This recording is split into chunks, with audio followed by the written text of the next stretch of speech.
Ladies and gentlemen, distinguished guests, dear friends,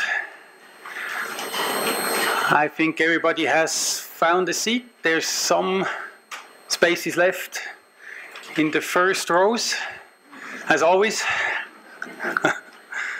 But it looks like we're quite fully booked, which I think is a huge success if you look outside and see what the weather's today.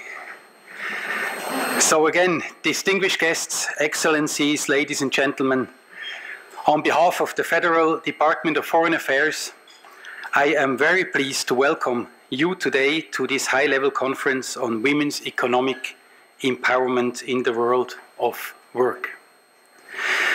We are very honored to welcome Phumzile Mlambo Ngutsha, Executive Director of UN Women, as keynote speaker today. As you know, UN Women is a major partner of Switzerland, of our department. I had the privilege and the pleasure to get to know UN Women this spring in New York and to talk about it during the CSW conference.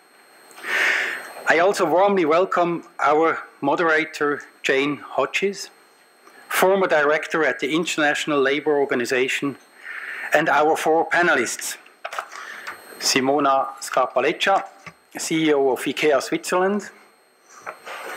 I think I don't have to introduce that company to you. It's accompanying us during our lives, especially during our students' lives. And co-chair of the UN Secretary General's high-level panel on women's economic empowerment. Second, Muriel Lino, CEO of Nestlé Switzerland, another company I don't have to introduce to you.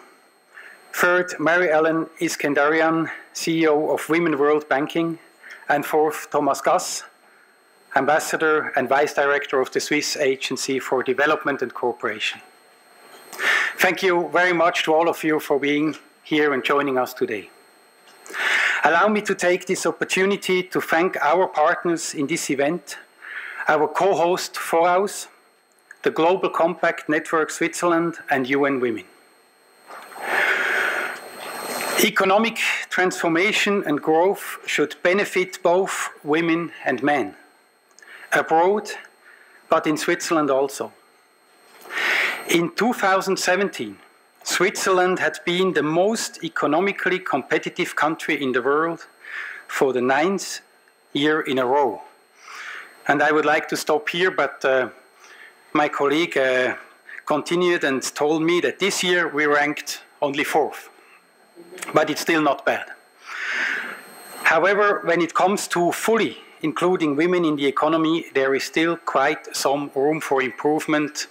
And I would say if we had a separate ranking, I would have some doubts that Switzerland would rank 4th or even better. Gender equality, beyond its social function, beyond the human rights imperative, is also a major factor of economic growth. So we don't have to be ideologists to put a lot of effort and a lot of attention to this topic.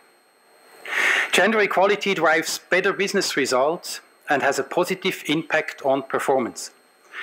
Research shows that teams where both men and women are engaged in leadership and execution in a balanced manner deliver higher quality and stronger financial results.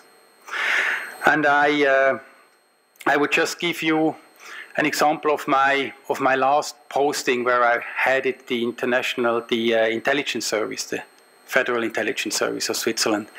And I introduced a project to have our service assessed when it comes to family-friendly employer. So after 1.5 years, we were certified as a family-friendly employer. And when I announced that during our annual conference, I was asked by some journalists whether we had nothing better to do,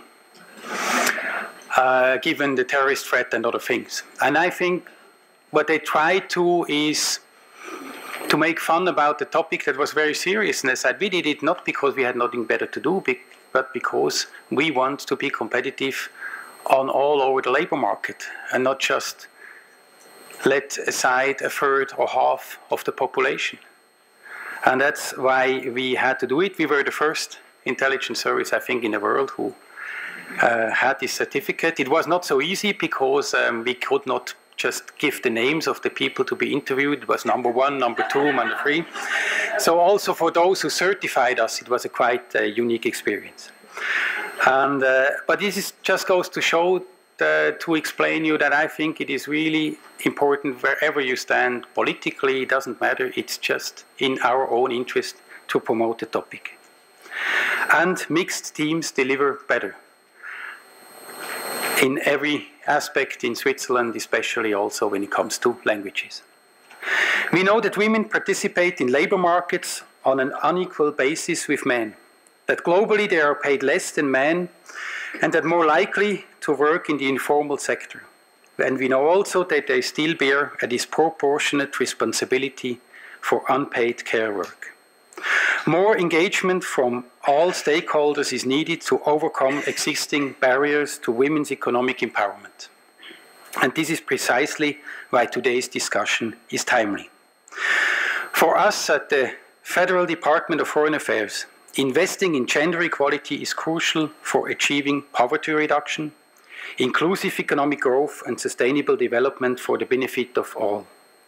Our strong political commitment to promote gender equality and women's economic empowerment is now embodied in the first foreign policy strategy on gender equality and women's rights of the department. And it identifies women's economic empowerment as one of our foreign policy priorities.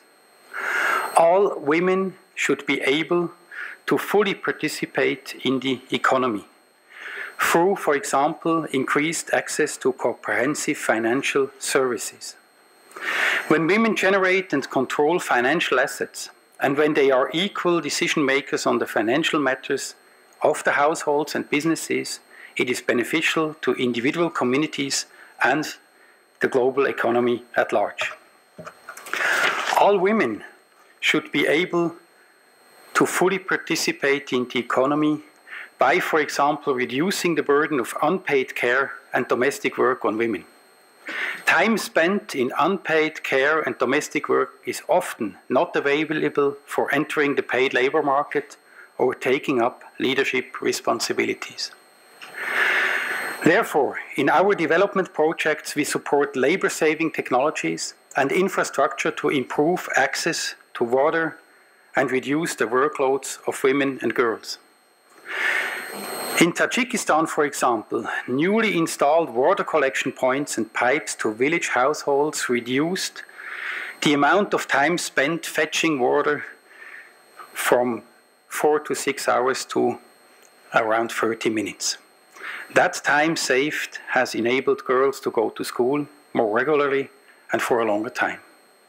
That's one example. I recall another example that we discussed in New York this spring when it comes to public-private partnerships with our financial institutes, when it comes to all kinds of possibilities to do your financial transactions, for example, via your mobile phone. That saves you a lot of time, a lot of energy, a lot of dangerous situations. Distinguished guests, excellencies, ladies, gentlemen, dear friends, Switzerland strongly believes in working together in a coherent manner in order to deliver better results on the ground. As such, we believe that public and private sectors can play a role in reducing inequalities. 90% of jobs are from private sector globally. Hence, the private sector, as the engine for job creation, investment and innovation, is therefore indispensable in advancing gender equality. Partnerships are indeed essential to get successful and sustainable results. It is not only about policies, it is also about business culture. Challenging harmful social norms and stereotypes that tend to constrain women in traditional roles is as important an area as other. And these cultural changes can vastly speed up women's economic empowerment.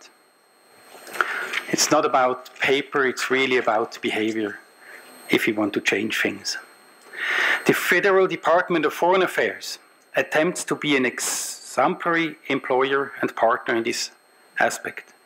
With a directive on protection against sexual harassment and a newly adapted code of conduct for employees conducting activities abroad, the Federal Department of Foreign Affairs takes its responsibility very seriously to protect its employees from sexual harassment and to ensure respectful conduct in the workplace, both at head office and in the representations abroad. And the last code of conduct that we introduced concerns all of our contractors worldwide. We said if we engage with contractors, we expect also from our contractors that they respect the values that we are convinced that we should defend. And if a contractor is not willing or able to respect these values, then he might not be the right one to cooperate with us. So I come to the conclusion. Barriers to women's economic empowerment are deeply ingrained and universal. But beyond these, we believe that there are also new opportunities and innovative pathways. I hope that today will be a platform for such discussions and enable experiences to be shared.